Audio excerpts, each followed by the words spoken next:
बैठो, जाने वाले बैठो, गाड़ी बैठो। मध्य प्रदेश के बड़वानी के इस बस अड्डे पर गहमा गहमी और रौनक कुछ कम है। इसकी दो वजह हैं। पहली वजह है कोरोना की मार और दूसरी वजह है कि यह पलायन के लिए ऑफ सीजन है, यानी इस समय आदिवासी मजदूरी के लिए कम संख्या में घर से निकलता है। इस सीजन में जो आदिवासी बस स्टैंड पर नजर आते हैं वो अपने गांवों की तरफ लौट रहे हैं। ये आदिवासी अपने पशुओं के लिए कुछ चारा और सेठ से एडवांस लेकर लौटते हैं। आज पैसे लेने गया था मैं सेठ पास। यहाँ दूध फाटा, दूध का फाटा है ना, दूध फाटा ये, वहाँ गया था पैसे लेने। हाँ। तो उधार लेने गए थे? नहीं, काम करने वाओ जरा हम सीजन में। अभी उधर हमको पैसा नहीं मिलता अभी, तो उधर गया था, काम कर लिया था वो। नहीं, तो अभी आप घर थे अपने? घर से सेठ के पास? हाँ, सेठ के पास कल गया था। अच्छा, तो पुराने काम पे पैसे लेने गए थे या एडवांस लेने? एडवांस। अच्छा, आप एडवांस में पैसा ले लेते हैं? हाँ, खत मुझे नाका खेती में। कद मक्की में, जुआर में खत डालना है, ताकि पैसा कहाँ से लावा अभी, एडवांस ही लिया।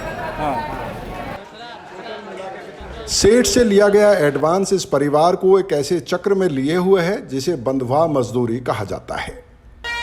मध्य प्रदेश के इस इलाके में, जिसमें बड़वानी के अलावा खरगोन, धार, झाबुआ और अलीराजपुर जैसे जिले शामिल हैं, लाखों आदिवासी परिवार इस चक्र में फंसे हुए हैं। ये आदिवासी ऑफ सीजन में, यानी उस समय जब सेठ के खेतों या भट्टों पर या फिर निर्माण के क्षेत्र में काम नहीं होता है, एडवांस पैसा लेते हैं। उसके बाद सीजन आने पर ये आदिवासी महीनों तक सेठ के यहाँ पर काम करते हैं। तो इसके बदले में आप जाकर वहाँ फिर मजदूरी करोगे? हाँ, खेती में करेंगे। नहीं तो कितने महीने करेंगे आप? अभी 3-4 महीना करेंगे खेती में। और कमाई दसरा बाद और लेवांगा, बाद में इधर आ जाएंगे, इधर काम क्या करेंगे बाद में। तो यहाँ जब काम करोगे तो फिर तो आपको पैसा नहीं मिलेगा, आपने तो एडवांस नहीं, ये ले जा रहा है, वो उब जाएगा वो तो, है ना? हाँ, खर्चा पानी देने के बाद। खर्चा पानी देगा। अब कोई भी यह कहेगा कि अगर सेठ से एडवांस लिया गया है तो उसको पैसा चुकाने के लिए अगर परिवार सेठ के यहाँ पर काम करता है तो उसमें बुराई क्या है? इसमें बुराई यह है कि सेठ पैसा देता है लेकिन पैसा चुकाने का विकल्प नहीं देता। सेठ की तरफ से शर्त होती है कि इस पैसे के बदले में उसकी तरफ से तय मजदूरी पर पूरे आदिवासी परिवार को उसके यहाँ पर काम करना पड़ेगा। इस दौरान एडवांस लेने वाले आदिवासी परिवार के पास अगर ज्यादा मजदूरी लेने वाला कोई ऑफर भी हो तो उसे स्वीकार नहीं कर सकता, क्योंकि वो सेठ के यहाँ बंध चुका है। बंधवा मजदूरी उन्मूलन कानून 1976 के अंतर्गत इन आदिवासी परिवारों को बंधवा मजदूर के अलावा कुछ नहीं कहा जा सकता है।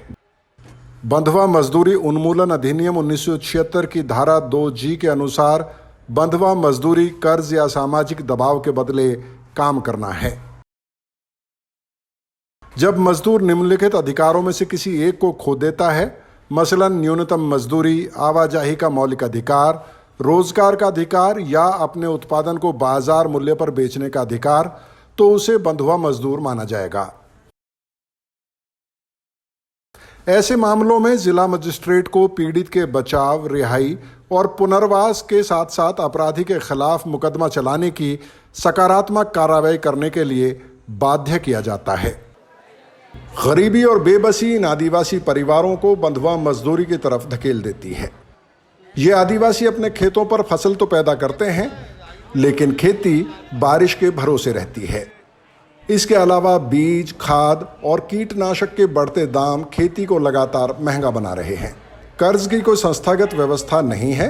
इन हालात में इन आदिवासियों के लिए बंधवा मजदूरी का यह चक्र ही जीवन चक्र बनकर रह गया है। पीढ़ी दर पीढ़ी ये परिवार इस चक्र में चलते रहते हैं। पानी नहीं, आज अजून पानी नहीं जोड़ता पीने के लिए। टूटिया बंद हो गया, नदी में नावा में पानी नहीं रहे तो क्या करना। पैसा काम से।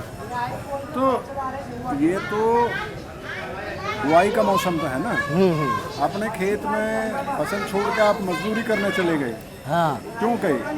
अपने घर से नहीं परिवार आप भी छे हाल और तो जपले काटा बाल दिन काम खुर भी जा भी मजदूरी जोड़े चल जानो नहीं जड़ित गोया तो काई खाई लेने अनाज को अनाज होना गाय माता कहीं भी बैल हो बकरी हो उसका भी चारा है ना तो अपनों भी हो कुछ भी करें खाना छे।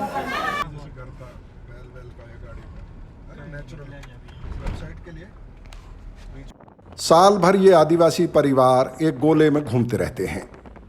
परिवार के कुछ सदस्य मजदूरी से लौटते हैं तो परिवार के दूसरे सदस्य जो अभी तक घर की देखभाल कर रहे थे वो मजदूरी पर निकल जाते हैं। इस गोले में घूमते हुए इन परिवारों के बच्चों की शिक्षा का क्या होता है, उनके टीकाकरण का क्या किया जाता है, उनके पोषण की क्या व्यवस्था होती है। जहां ये मजदूरी के लिए जाते हैं वहां ना तो स्कूल जाने का मौका मिलता है और ना ही बच्चों को आंगनबाड़ी की सुविधा।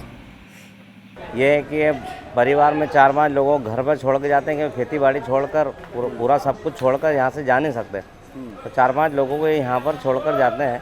बाकी मजदूरी के लिए यहाँ से महाराष्ट्र भी जाते हैं मजदूर और गुजरात भी जाते हैं। और इनका जब ये समय होता है जब इनकी नवई वगैरह जो कुछ करते हैं, इनका जो पूजन करते हैं ना, नई फसल आती है उस दौरान इनको वापसी इनके घर आना रहता है, तो ये उस दौरान आते हैं और इनका अपडेट चलता है। जिस प्रकार से एक परिवार में 9 लोग हैं तो 4 से 5 लोग मजदूरी करने गए, 4 लोग जो यहाँ हैं ये जब वहाँ से ये आएंगे और ये दूसरे यहाँ से दूसरे चले जाएंगे, एक साइकिल बना रहता है। हाँ।